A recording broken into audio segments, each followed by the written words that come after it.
right. Good afternoon. Good morning, everyone. Welcome to our webinar on multifamily real estate and taxes. We are trying to locate, honestly, our co-host. I believe Larry is out ill today. I saw him over the weekend. We were excited about what was coming up with this webinar. I've got a lot of things here that I'm going to be talking about as far as we are concerned with the area of multifamily and real estate and taxes. So we're gonna dive into that. Unfortunately, Larry is not with us right now. We're gonna hope that he comes along. But I want to welcome you guys to my webinar. We are going to be talking about multifamily investments, real estate, and tax benefits, and what those great tax benefits are, how you can take advantage of those, and how you may want to partner with others who are taking advantage of those. So with that, we're just going to go ahead and get started. If you guys want to kind of take a look around, kind of familiarize yourself with Zoom, we've got the Q&A button down on the bottom, or the chat button if you want to throw up your questions there. We'll get to those at the end. Demi's going to help me with that, and we're going to get to questions at the end. For those of you that don't know who I am, my name is Shannon Robnett.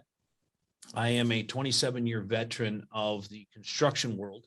I grew up as a second-generation builder, fourth-generation realtor. I became a developer along the way and added that to my resume in the regard that I brought problems to the forefront and I solved them. And the reality is, everybody asks, well, I want to be a developer. I want to be a developer.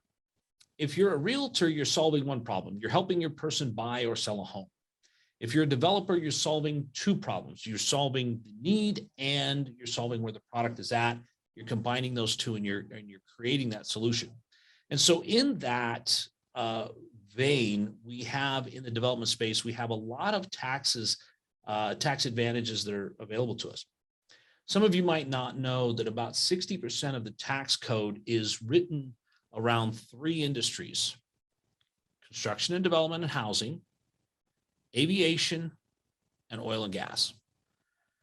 And if you really look at it, one of the things that I learned from a guy by the name of Tom Wheelwright, who is probably one of the most renowned tax strategists on the planet, works very extensively with Robert Kiyosaki. He told me this in person earlier this year. He said, I think that people that take advantage of tax benefits, according to the tax code, are some of the most patriotic people out there, because the tax code is really designed to incentivize you to do what the government wants. And by doing that, they're giving you tax breaks to develop housing that they cannot, transport people that they don't, and deal with the exploration of natural resources that we all need. And they're incentivizing you with those taxes. But the reality is, when we look at the tax code that way, we get a different glimpse of the reality of why taxes are levied and why tax exemptions are given. See, the reality is, if you believe that the 14 billion with a B billion dollars a day that the federal and state governments and local governments collect in tax revenues is ever going to extinguish a $29 trillion deficit, maybe you need a bigger calculator. But the other side of that is, if we can print, like we just did, all of this new money for these new bills that pay for COVID relief and pay for all of the things we've just experienced in our economy without making it a political statement. If you believe that we can print money and not have it affect everything, why can we not print the money necessary to repay the debt? So let's get back to the incentives. Let's get back to the patriotic people that take advantage of those tax incentives. So in construction and development, there are a lot of incentives that are available. In multifamily real estate, there's a lot of incentives that are available. And those incentives allow for people to continue to reinvest. It's funny, because one of the things that I know is that a lot of people misunderstand what a tax deduction is. Everybody goes, oh, well, you can buy lunch, you can buy dinner, you can buy a new vehicle. It's tax deductible. And it is. But you have to make the money to take the tax deduction, and the tax deduction never equals the amount of money you made. For example, If I buy a new loader for my job site and I pay $100,000 for that loader, I now have to make payments on it, or I have to put cash into the loader to pay for the loader. Once I've paid that $100,000, I've taken that money from somewhere and put that into the project. I now have the ability to deduct that off my taxes, which at the end of the day, the man, the myth, the legend, Mr. Larry D. West III has graced us with his presence. Thank you, Larry, for joining us. I was just giving everybody a really dry, boring monologue about your childhood. I'm sure it was rather entertaining. My apologies. The Zoom link gave me a little bit of an issue, so I had to reboot to get right back in.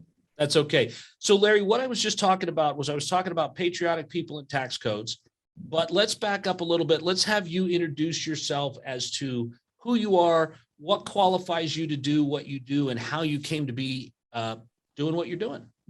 Yeah, absolutely. Thank you for that opportunity. So, of course, Larry D. West III. I'm a tax strategist, and so most people think about that and they say, well, I've got my accountant, I got my CPA, I've got all these different tax professionals. But what a strategist does that's a little bit different, or a lot of bit different, I should say, is that we're more proactive and forward thinking and not necessarily reactive. Where most of our colleagues are looking at things that happened last year and telling you what you should have, would have, could have done, we've got our eyes set on what's happening this year and where you're going in the future to tell you the things you should do now to help mitigate your tax liability, not just for the current year, but future years as well. So we're planners in that sense, and we're more proactive planners. I've been in this space for just about 8 years, and I've specialized in the real estate space and business taxation. And the thing that I discovered there is that for folks who are accumulating assets, for folks who are building wealth, for folks who are going places, I should say, the underlying theme is that they have real estate as part of their portfolio in some way or another, or they're business owners. They have ownership of assets in one way or another. And so that's where I started to specialize from a tax planning perspective, because the code opens up for them and it gives them a great opportunity to hold on to more of that money, build their wealth, and not give it away to the silent partner, Uncle Sam. So, Larry, it's funny because I think you get this question as often as I do. Why didn't my accountant tell me about this? Tell me why everybody, I know why everybody expects their accountant to know how to save them money, even though they only go and visit them in March and say, save me money for something I already, it's like going to church, right? Forgive me, Father, for I've sinned. Yes, but you've already done the deed, right? We can't undo the deed. But why is it that people want their accountant to understand their whole situation without really sitting down and explaining that? What's really the difference between that strategy that you sit down and that you develop with people prior to them getting going, how that affects them? Yeah, the key there is that a lot of folks don't realize, and even a detriment in our field, even though we realize that we're kind of poor at it, is that we have to be involved seemingly before these transactions happen so that we can better advise what should happen. Because at the moment a deal is done, at the moment a transaction has closed, you've effectively closed the door on perhaps 90% of what you could have done. So the planning is very important. And you think about it from an investment perspective. Very rare do you go into a deal sight unseen, right? That means you have no ideas what the numbers are, but you're going to go ahead and close on it. That just doesn't happen. That a prudent investor would not do that. And so you have to think of your tax planning in the same manner. You shouldn't go into a year blindly, just kind of saying, what happens. You should plan effectively. Now, I always say the investment informs the tax planning, right? So the investment numbers make sense and we can figure out the tax plan on the back end, but having us involved from the beginning helps you structure things in the best way so that you can save taxes and not have the shoulda, woulda, coulda conversations. Right. And, that's really where you and I have worked together on some stuff. We're starting some businesses together, but, let's play a little bit of, I'll tell you what I did and you'll tell me the legal reason why that was the way I did it. Right. Okay. So one of the things, and so in what happens here, I come into development and I go and I do this development project, and then I go and I apply. I'm all finished building it, right? And I've got this beautiful new project, and then I go for this thing called depreciation, and I do a cost segregation study, and I do a bonus depreciation, and I take all this money off my taxes because I just built this new building. But what is the tax code behind that? What is the logic behind that for this term? Everybody throws around this term bonus depreciation, but what really happens and what are the tax codes that give us that depreciation? Yeah, absolutely. So I'll tell you a couple of things that are underlying there. Bonus depreciation basically means, and other people call it accelerated depreciation. It basically means instead of spreading the depreciation deduction out over the useful life, which, you know, if we're talking real estate, 27 and a half, if we're talking residential real estate, 27 and a half years, 39 for commercial. But instead of taking your costs and spreading it out over that amount of time, the bonus depreciation allows you to accelerate and move a lot of the stuff from the back end onto the front end. Very, very simple math, right? If you go and you construct a project and it's a $10 million build, we can take 10 million and chop that into 27 and a half chunks. That number kind of is what it is. But basic math will tell you if you take 10 million and chop it into 5 chunks, that's a much larger number than 27 and a half. And that's exactly what happens with bonus depreciation. It allows you to shorten the useful life, or excuse me, it allows you to accelerate the depreciation, squeeze more of it on the front end, and it's time value of money at that point, Shannon. $1 today is worth more than $1 tomorrow. Well, and the reality is, Larry, I'll put some real numbers behind it. We just finished a project in 2019 that cost us $12.5 million to build. Okay.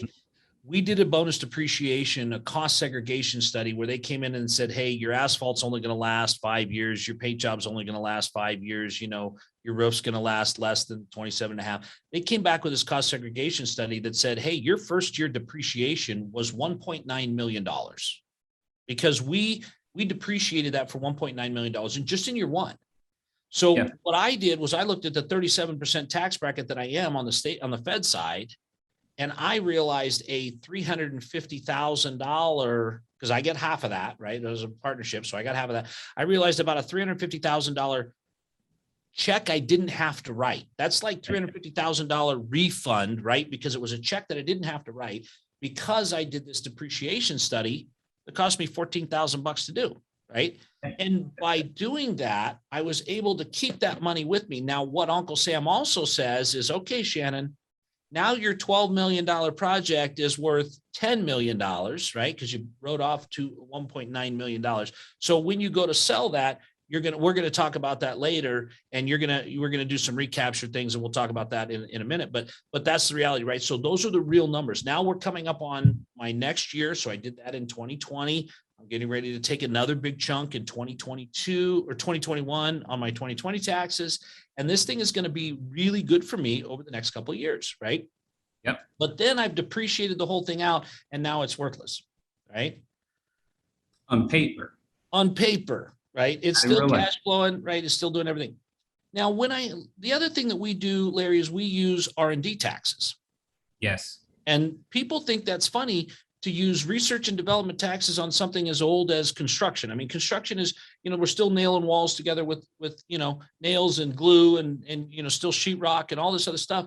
But what we do in an R&D situation is we create a hypothesis that says, I think that we can build these walls at 9 foot and sheetrock them and create an R23, and we'll have a energy rating of X. And then we go out and we build them and we come back and we go, we created the walls. They're 9 foot tall. We sheetrocked them, but we only created an R20 R value. We didn't create a 27, right? But we've conducted that. We've created the research. We've done the development. And what we have done is destroyed the materials in that research and development situation and are entitled to those as a write-off.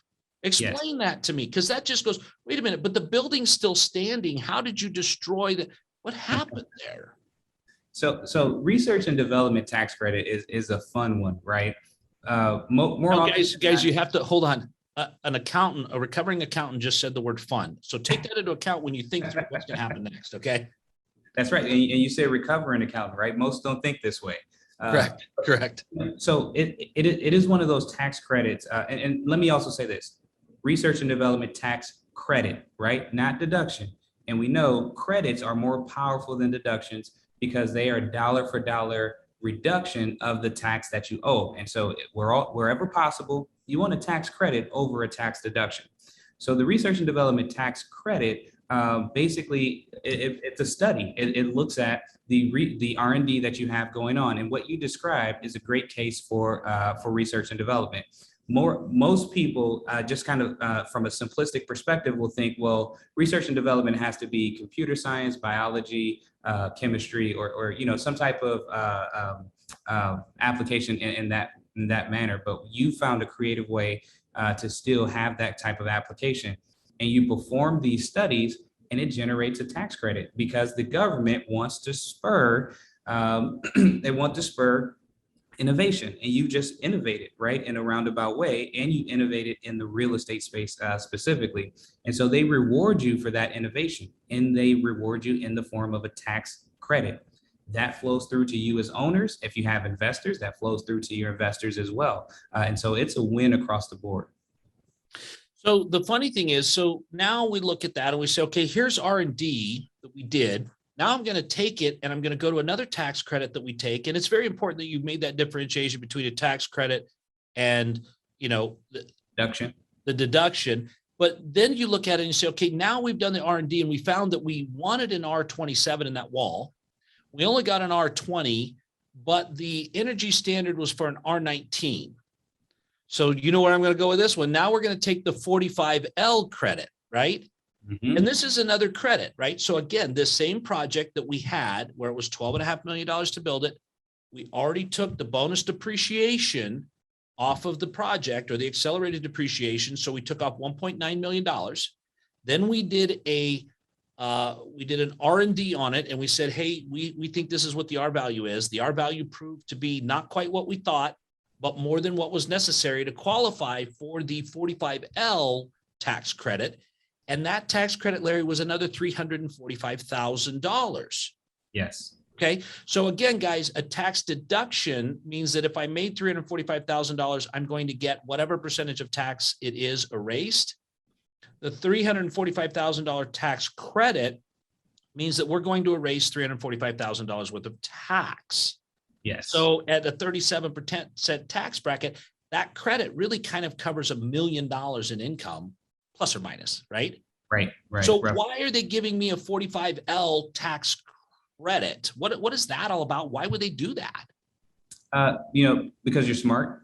and that's a large compliment for you, right? It is. That when an accountant calls a contractor smart, that either means that one of us has been drinking, or the contractor actually might know what he's doing. But why are they incentivizing me? Why are they giving me credits to build more energy efficient products? Yeah, because the thought process there, right, is that this is a value add for society. Energy efficiency is one thing that we're navigating towards overall as a society. So you basically reward innovation in that respect. And so as folks are making strides and spending real dollars to do these things, right? Because you didn't just wake up one day and do this. You spent money out of your pocket to make that happen. And so the government basically rewards you for taking on that burden and spending it. And that production should effectively be good for society. And if you think about it, it's an incentive. And so if more and more Shannons are out there doing this and increasing the energy efficiency, that drives the consumption down, which makes our ecosystem perform a little bit better. And so it's supposed to be good for society. But that's effectively what we're getting at. Yeah. And Larry, you see, this is the point that I was talking about with the patriotic part, right? The tax code is something that Tom Wheelwright defines as doing your duty by taking advantage of those tax incentives, because the government is trying to incentivize me to be more tax efficient, to be more eco-friendly, to be more fuel efficient, to be all those things. And so as you guys can see, what I've done is I've stacked one tax benefit on top of another tax benefit on top of a third tax benefit. So now I'm sitting here, Larry, do I have to pay back tax credits? Tax credits, you do not have to pay back. What? So here I got two tax credits, one for R&D, okay, and one for the 45L. So that was about $900,000 in tax credits that we got on this one project. Okay, $12 million spend. Okay, Now we also depreciated $1.9 million. We're going to do that again this year. Let's just say we come to the useful life of this same product and we've depreciated it all the way out, and we're now looking to sell the product. I've received $1 million in depreciation. So I've told the IRS that effectively my buildings are worth nothing.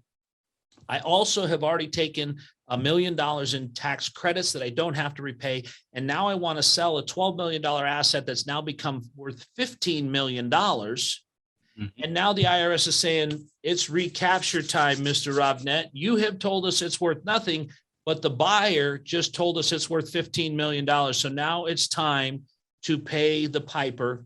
He has a beard. He's got a big top hat. It's got stripes on it, right? Uncle Sam is here to collect. Now I have a couple of things that I can do. One is I can do the old 1031, right? I can do the 1031 exchange that I can then say, I'm going to sell for $15 million. I'm going to buy $15,001 worth of property or more that is of like kind. And I'm going to push all of my gain into that. And I'm not going to have to pay any taxes. So before I completely botch that, there are some nuances with that. There are some things that you have to do, some timelines that you have to do, but start out by telling us, why do we call it a 1031 exchange? Yeah, so 1031 is really a reference to the code that it goes to, and we've just kind of adopted that in mainstream society. So it's section 1031 that allows us to do the exchange, and what it says is that you have to do a like kind exchange, and because of the Tax Cut and Jobs Act from 2017, Donald Trump's tax law, they've limited like kind to only include real property. So in this case, you can't go sell a business and roll into a property. You can only go from real property to real property. So if you, they again, because they're incentivizing you for continuing to be productive members of society. If you sell your building, in this case, for $15 million, and you commit to purchasing a new building or buildings that are valued at $15 million or more, then they're saying that, hey, you don't have to pay any capital gains tax on what you just sold. As long as you fall within these guidelines, which I'll talk about, and the value of your new purchase equals the sales price of what you just rolled out of, you get to defer your capital gains tax, which means you don't pay it now, you'll pay it at some future date when you sell your new asset. What do you need to do to qualify for a 1031 exchange? First is the timeline.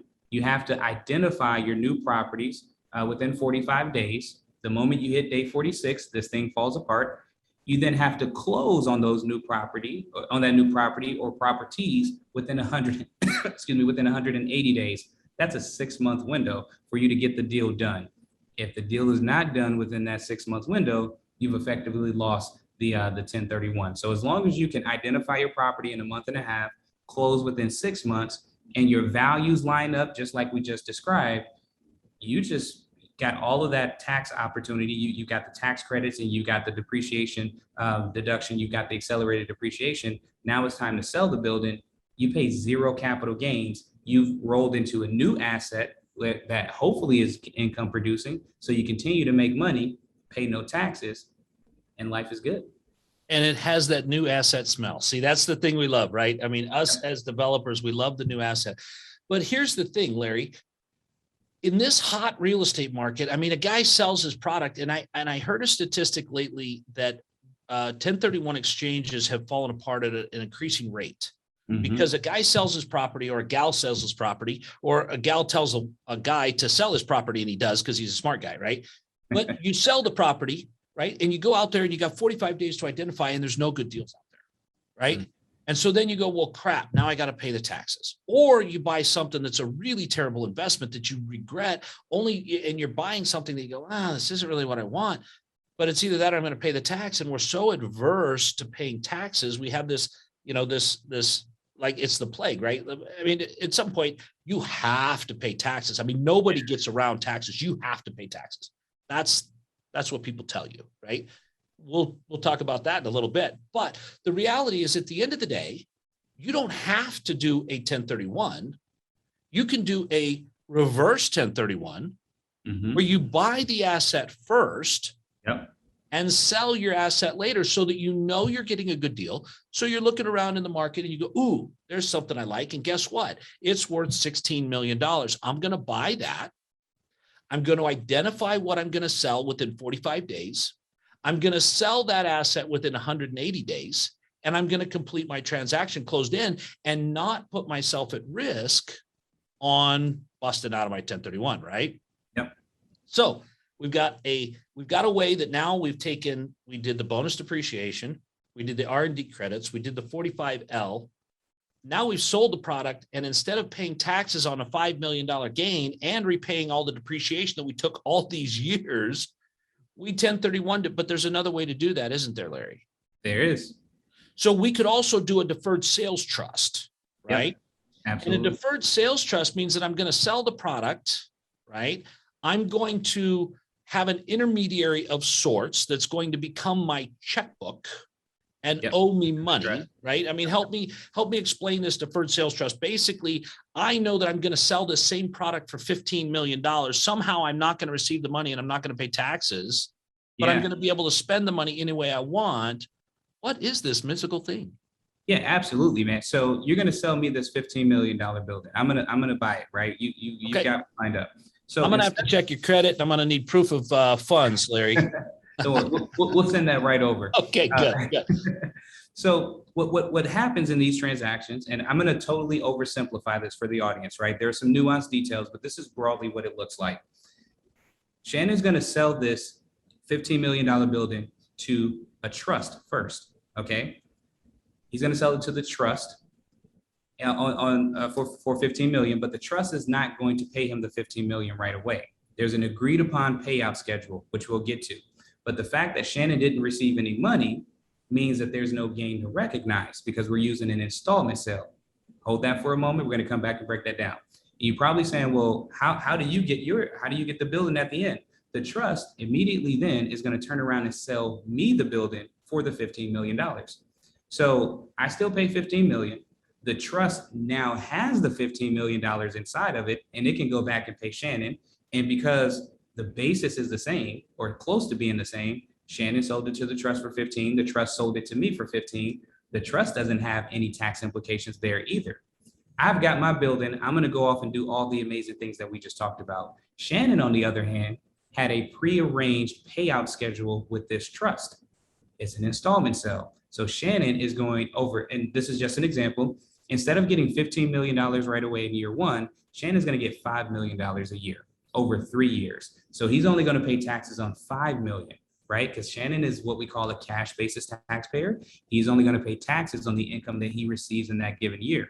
He sold it for 15, but he only received 5, which means he's only going to pay taxes on 5 million. The other 10 sits inside of the trust, but it's not just sitting there doing nothing. It can be redeployed in other areas to continue to earn more money. So over the 3 years, Shannon will get his 5 million per year. So eventually he gets his whole 15. But what he's effectively done is controlled how much tax he pays out in a given year. And now outside of the trust, with the money that he saved that year, he can redeploy that in another investment and continue to earn more money. And inside the trust, that money is also deployed in other areas to continue to earn more. So at the end, he ultimately gets more than the $15 million that he sold it for anyway. Plus, he had the advantage of kicking the tax can down the line for a couple of years and redeploying that money in other areas. So here's what we would do with that. Here's my take on that, and here's how we're going to sell that $15 million asset. I'm going to sell it to the trust. The trust is going to make the sale, okay? What I'm going to do is I'm going to collect an 8%. I've set this up with the trust that it's going to be 8% interest with a balloon in 10 years. So I'm going to receive dividend income. Larry, is that tax the same as regular income? No, it's taxed lower or presumably taxed lower, right? That's 15%. Oh, look at that. So now I'm creating another stream of income. I'm creating an 8% return off of my money. The trust is then going to go buy at my, I'm going to direct the trust, right? Because I happen to be the trustee, right? Mm-hmm. Oh my goodness. So I essentially have $15 million in a checkbook right here that I say, I'm going to go buy another asset. When I go buy the new asset, that is now an asset that I purchase it. I can buy 5 million. I can buy 3 million. I can buy a lot of things with that. But I can go buy new assets with that. And now when the trust goes to sell that, the trust can satisfy the debt with me by giving me the asset that it bought at what it paid for it. Correct, Larry? Right. So now, wait a minute. So I buy this, I sell this asset, ladies and gentlemen, to the trust for 15 million. I'm getting a nice 8% return so I can pay my bills, right? Now the trust goes out and buys a $15 million asset that in 10 years, when it's time to satisfy the debt with me, that asset has now become worth 25 million. But now we're going to do a reverse of the trust and go, you know what, Shannon, how about I just give you this asset for what I paid for it? And now you have a $25 million asset on your $15 million that you sold. What is my tax basis at that point, Larry? It would be on the 15 million. I think we just lost Larry. We just lost Larry. But my tax basis is on 15 million. So now I have grown my asset and I gained another $10 million in tax-free appreciation on an asset that I'm now taking out, right? So now we come back to, I'm going to pay taxes. I took the asset back from the trust. It was valued at 25 million. The trust paid 15. The trust sells it to me for 15. What do I pay taxes on? Whoa, right? So I've got all that growth. Yep.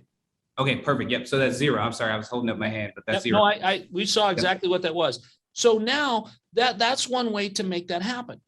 Let's say that I go back and I opted for the 1031 with this asset and I've kicked that can down the road. And now that 15 million has become its own 25 million. It's 10 years down the road. I'm now 58 years old.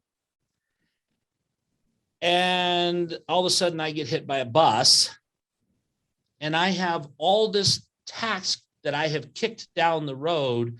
What happens when those go to my heirs? Yeah. So under current tax law, right, which could potentially change. So depending on when you watch this recording, that things may be a little bit different. But under current tax law, when that goes to your heirs, they receive a step up in basis, which basically means the fair market value at the time that you got hit by that bus, that tragic accident right there. The fair market we're going to call it an accident, Larry. That we don't know, but we're going to assume it was an accident, right? So that becomes their basis. And so if they want to turn around and sell that property, they could sell it at fair market value and effectively pay little to no tax because. Oh, go ahead. No, go ahead. I'm reared up for this. I see you're getting ready over here. So yeah, that's exactly it. So if you think about it, and a lot of people phrase it as exchange, die, right? Because you continue to kick the tax can down the road, and at some point you pass away and it passes to your beneficiaries. And again, their basis is the fair market value of that property at the time of death. Now, there are some potentially, because we're talking about a high valued asset, there potentially could be some estate tax things, but we'll get into that a little bit later. But essentially, that's how it works. Okay, so I'm adding this up here real quick because I wanna make sure that we get everything that we got there. Okay, so we started out with a $12 million asset in 2018. Mm-hmm. Wrote off 300,000. We wrote off $1.9 million, which gave me back 300 grand in tax payments that I was going to pay. We did that for 5 years. Okay. So that's $1.5 million in cash back to me. Okay. Yeah. We also took the 45L, which was $345,000, of which I got half. So that gave me another 175. Okay. Yep. So now I'm at 1,675,000. And then I had the R&D tax credit as well that I don't have to pay back, which now puts me another 700 grand. So now I have $2.4 million in actual benefit received. This is checks to me. Money. Right? Yeah. This is checks to me. So I've got $2.4 million in tax benefits received to me. I now 1031'd it. The asset has now become worth $25 million. The bus, me, boom, the kids, my wife, they receive a $25 million asset at $25 million in basis. Meanwhile, I've received all that benefit with no tax liability. And all I've had to do is pay taxes on the income that came in off the property, which is not taxed at regular income. It's taxed at a dividend rate. So instead of paying 37% on that income, I received a dividend from the company that has been a 15% tax credit, right? Or 15% tax rate. So the dividend part is a bit of, it depends, right? If we've layered in a few things, that being either the corporation or the trust, yes. Correct. But even without that, right? Under normal circumstances, you've got rental income. That's still taxed favorably because it's only taxed at your ordinary income rate and not subject to employment tax. So it's still definitely a win on both sides of that aisle. And thank you for clearing that up. We do run it through a corporation so that there is that other layer. So it is a dividend. The corporation makes money. It pays a dividend to the shareholders. You are correct. Thank you for that correction. See, guys, this is why you got to get you a 3D, man. I mean, Larry is on it, right? But so the reality is after owning this asset, I made $2.4 million in just checks written to me by the government. Mm-hmm. I paid a lower tax rate on the income that came in from the product. And I gave it to my family when I was gone at a benefit of $12 million in tax-free transfer, right? Larry, is there a cap on this as far as how much the step-up basis gives my family? Well, again, that's subject to change. That's one of the things that's happening with the tax law. August and I'm going to double back a little bit. What's that? This was recorded August 18th of 2021, just FYI. Right. And the tax laws that we're talking about as of that date. Yep. And one small nuance I think is worth pointing out just for some folks watching that may want to get into the intricate details a little bit. The difference in terms of the step up in basis when the property is held inside of a corporation versus when it's held personally, what your children will receive, your beneficiaries will receive, is a step up in basis of the value of the shares of the corporation, which may or may not be tied, right? May or may not be tied to the value of the asset that it owns. There's some intersectionality there, right? So, but overall, if the corporation owns that building plus other buildings and things like that, the value of it could potentially be higher, and they receive the step up in basis of their shares in the company.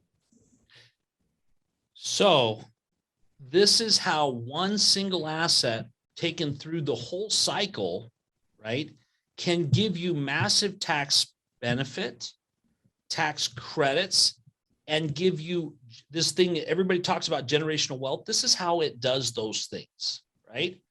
So we're going to open it up for questions. So you guys get your questions, hit the chat or hit the Q&A, and Demi's going to read those questions out if we've got some. But this is an overview of just what you could do with one asset. Has a lot of other benefits that you can add to this. Larry, are there any benefits in that one cycle that we could have dealt with? You know, there are different ways of handling the sale of the transaction. You know, we went through two, which are perhaps two of the more common ones, that being the 1031 exchange or the deferred sales trust. There's also Delaware statutory trust that could potentially be considered. But all of that, the thing to remember is you've got options, which is why the planning is important. You're hearing some things today, but there may be unique things to your situation, which is why you got to sit down and talk to your person before the transaction happens. That way they could better advise you on what's specific for you. You know, and that's the thing too. We didn't talk about, you know, the interest that you write off. We didn't talk about, you know, some of the other things that I didn't want to get totally in the weeds. I want to kind of stay high level. I mean, $300,000 numbers are pretty good numbers to talk about, right?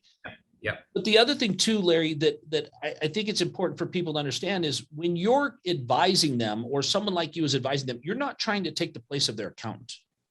You're trying to work in conjunction with their accountant to come up with what we have as far as a strategy so that when you're moving forward, your accountant goes, yes, that fits in this box. Yes, that fits in this box. Yes, that fits in this box, so that they know what's going on. And so we can kind of go from there. But a strategist is definitely not an accountant or not your accountant. It's somebody that thinks at a global level of your economics. what we just went through, what we described, the scenario applies to commercial real estate, applies to residential real estate, large multifamily residential real estate, and it even applies to single family real estate. So it kind of covers the gamut. How you acquire the property, how you can use the depreciation. When we talk about accelerated depreciation in those cost segregation studies, it's typically more valuable with a property that has a higher purchase price, which typically falls into the commercial and large multifamily kind of a space. But the same thing could theoretically be done at the single family level as well. And is it best to have a trust own one's house? That's a little bit of a, it depends on your unique scenario, what your taxable estate looks like, what your long-term plans look like. And so it's hard to give a yes or no on that. I would say certainly sit down with a tax strategist and your estate planning attorney to figure out if that makes the most sense for you. You know, the reality is, and let's just jump into the numbers, right? Let's take the factual case studies from what I did there. The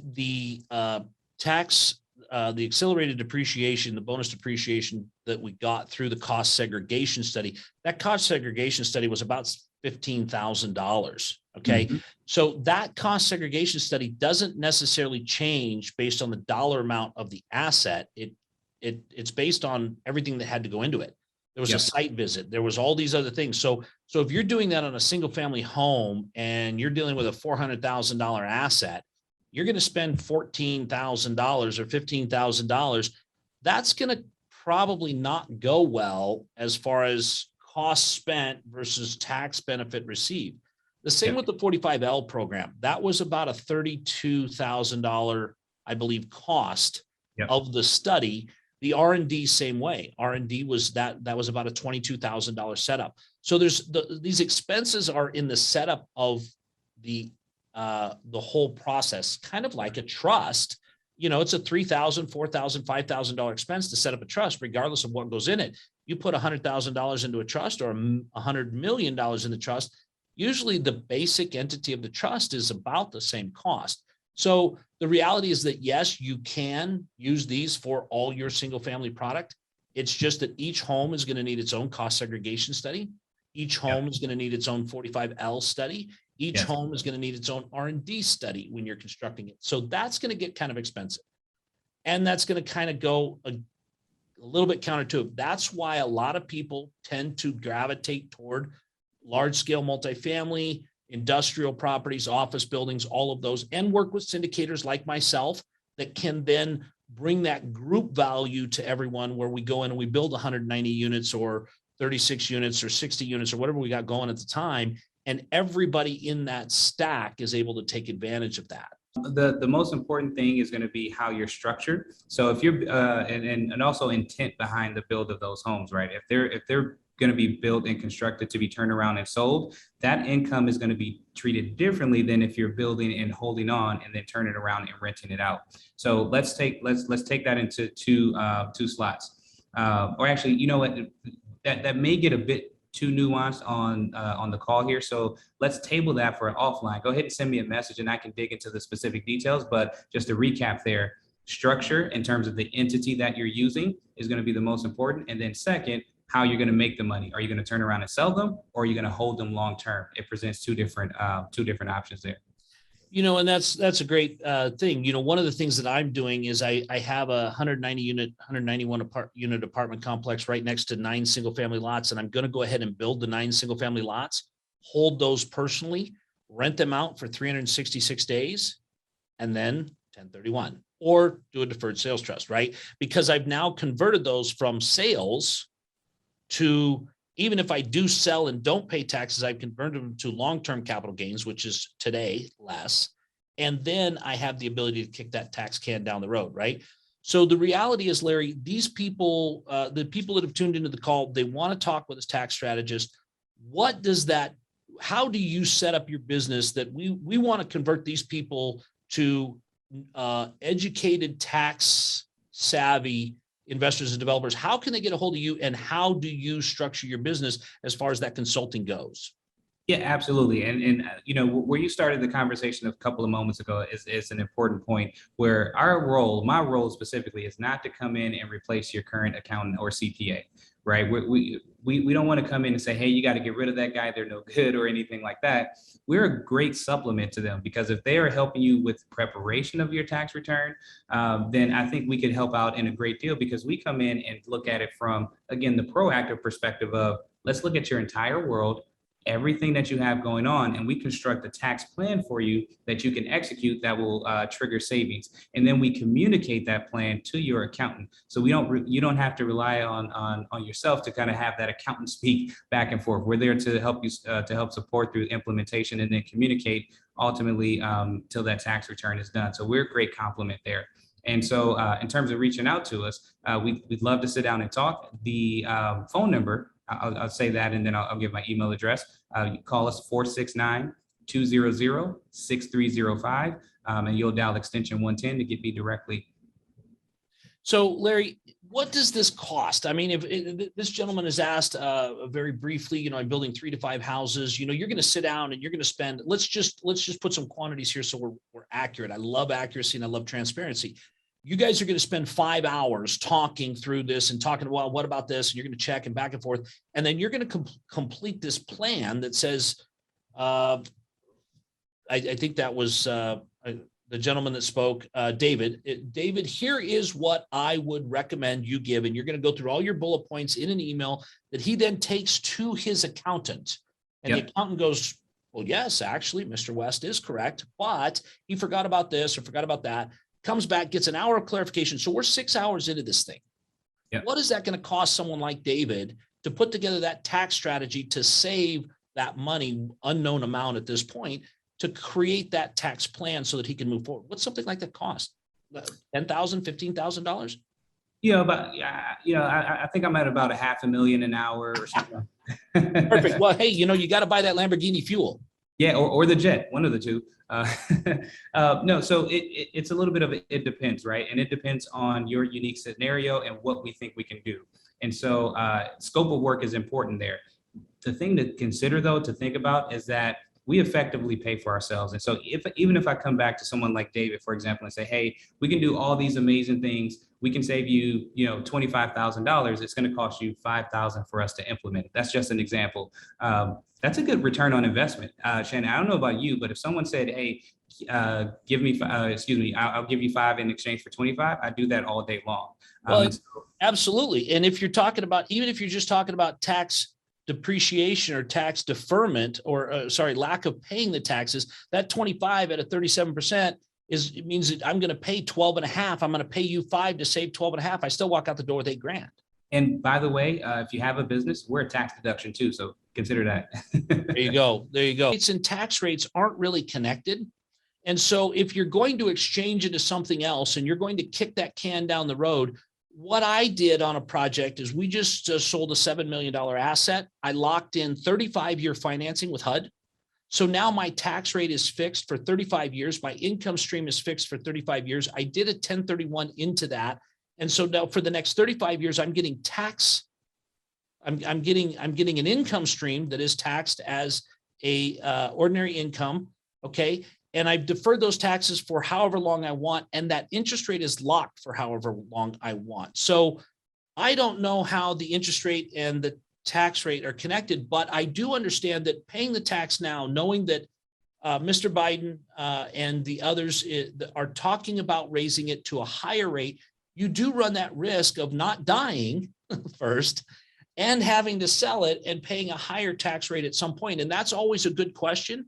That's really kind of subjective. But Larry, give us an example of something that you've seen in your area. Yeah, no, I tend to side with what you have mentioned in that same regard, Shannon. And what we basically look at, we run the scenario 1 to see what happens if you sold it today versus what it would look like worst case scenario, given the proposals that are on the table, if you sold it a year or 2 from now. But I dial that back simply into the investment opportunity itself.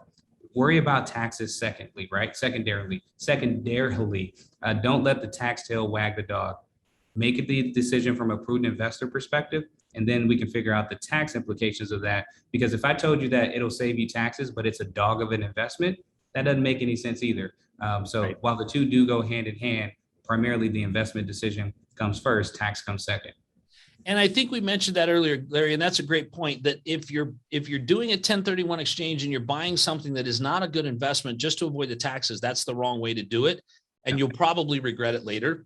You're going to want to make sure that, especially in my scenario, right, where we're deferring the tax and then we're building another brand new project. So we're leaving at the top of the game and we're getting back in at the bottom of the game and we're re-leveling up, right? So we're constantly, we know we're getting in, we're getting out at the top floor, we're parachuting down, saving that tax money, we're getting back in at the bottom, we're riding the elevator back up as we build the next product. So that's kind of what is a great thing to look at, Larry, and good point.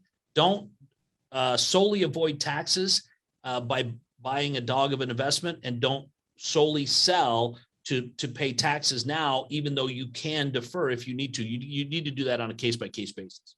So Larry, I really want to thank you for your time. Where can we find you in the World Wide Web? www.larrydwest3rd.com. So that's www.larrydwest, like the direction, III.com. That's awesome.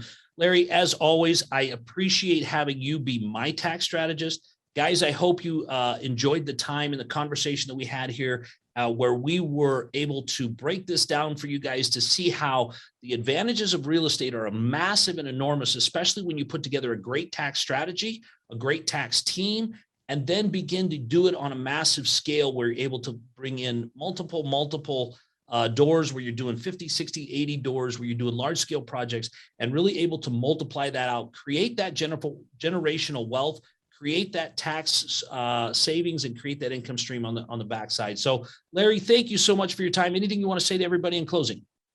No, thank you. I appreciate the opportunity, Shannon. So a super thank you to you. And of course, if anyone has any questions, feel free to reach out. I look forward to chatting.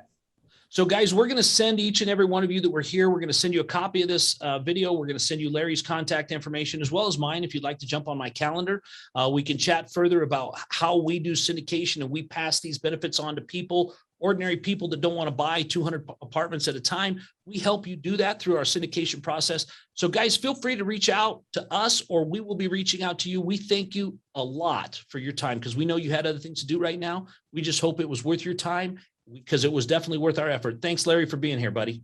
Thank you. I'm going to leave this room open for a little bit. I'm going to go ahead and close my mic so you guys can finish up here. But we thank you again for your time, and we look forward to seeing you at the next webinar we have.